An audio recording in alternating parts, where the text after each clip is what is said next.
This is Danny Cole from ESBR Boxing in Birmingham. The official press conference for Joshua Buatsi versus Callum Smith. It's a pleasure to have with me Spencer over. Spencer, feels like it's been a long process, turned into a bit of a bitchy process, but we finally got Joshua Buatsi out on Sky. How much are you looking forward to seeing him back in the ring? Yeah, listen, you know, I've been very vocal about it. Joshua Buatsi for me was not just the best talent that we had coming through in Britain, but the best talent sort of globally for me. You know, he was flying. That good win against Craig Richards last time, and you look at what Craig Richards has gone on to achieve and who he's mixed it with, and so proved himself world level. So yeah, Buatsi was there, and he's lost a little bit of ground because of the inactivity. He's been out a year now, but thankfully that's all been sorted. Big night Saturday night, Boxers show, topping the bill against Stepian, who's a decent campaigner. You know, he's like 19 unbeaten.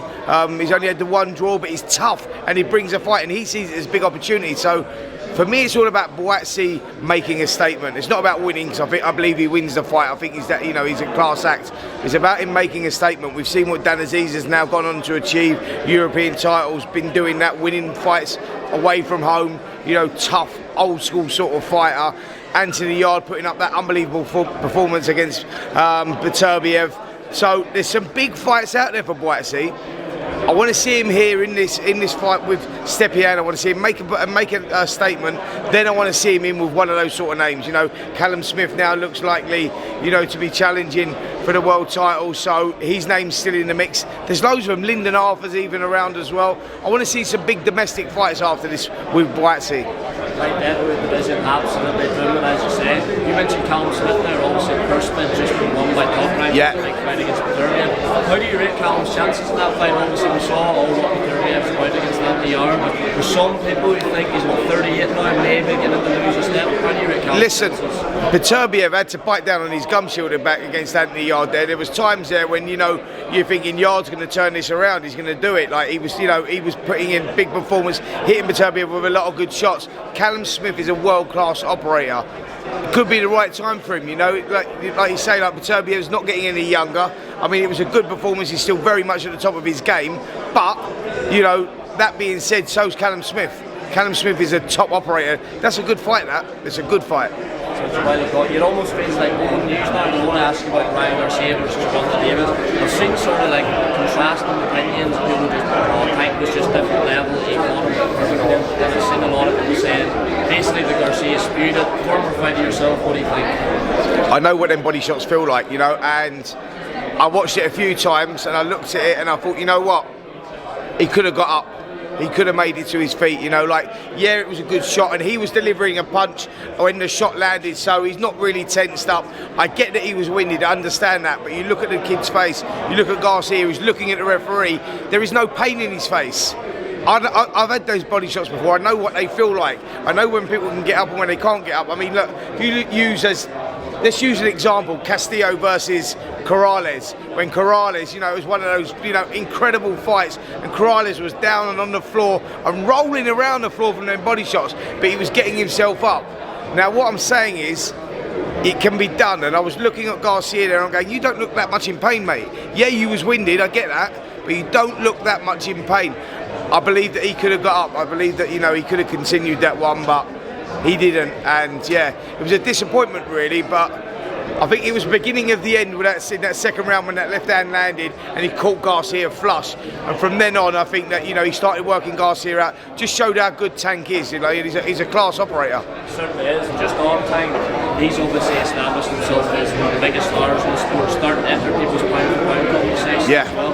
That lightweight division is an absolute joke. With him, with Shakur Stevenson, with Haney Lomachenko in a couple of weeks' time. For your money, who's the best? For me, Shakur Stevenson for me.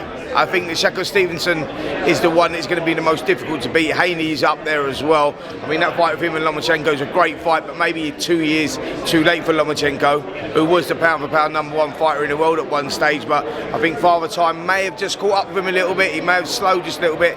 And Devin Haney, as we've seen, is going from strength to strength. So that little mix of fighters there, you know what I mean, with Tank, Garcia, Haney, Shakur, all those, that's a great division, man. And I think what Garcia and Tank Davis showed is there's sometimes, just put the politics aside, forget the titles, let's just get the best fighting the best, because that's what the boxing fans need right now. It's been a frustrating couple of years with big fights that are being on, and then they're off, you know, through the politics of different broadcasters, or not enough money on the table, or the Saudis haven't bid for it.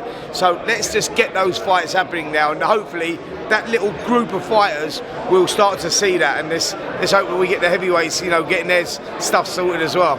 Here, Spencer, just on the heavyweight division, I'm sure you've been asked about this already. There's an article that's called, I think it was the Garcia, that's essentially called for Anthony Joshua to retire. I've seen in that article compared him to like the later stages of Muhammad Ali's career, Thomas Hauser, just your reaction to that. What a load of bullshit. That's all I'm saying. Thomas Hauser is a good writer as well. What a load of bullshit. Anthony Joshua should retire. What, off the back of 2 defeats against Alexander Usyk? I've never heard so much shit in my life. Like, you know, he's going, he's rebuilding, he's out there with Derek James. All right, the Franklin performance wasn't the greatest performance, but he didn't show that he was shot. He just showed that inactivity has affected his ability to throw more punches, like his confidence.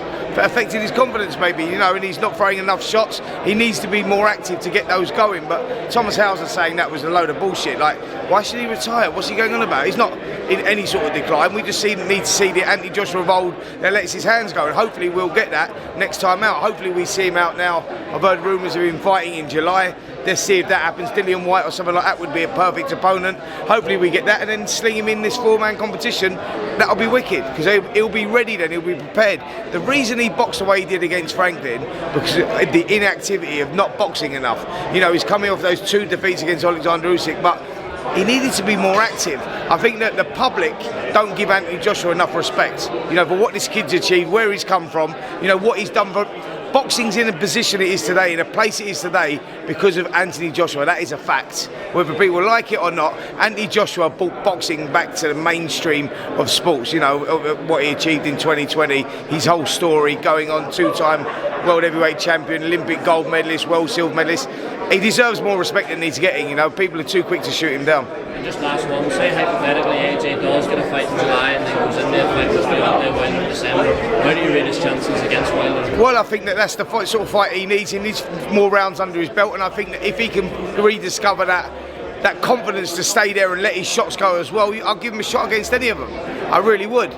But you know, on the last performance, you go, look, he's going to start against the performance he's done against Franklin. He starts an underdog against Wilder. Of course he does. A huge underdog against Tyson Fury, and an underdog again going into a 3rd fight with Alexander Usyk. So we need to see better. We need to see him perform better. I believe he can do that. Let's judge it on his next fight before we talk about Wilder, because we don't know where Anthony Joshua is right now. Spencer, all represent. Nice. Cheers.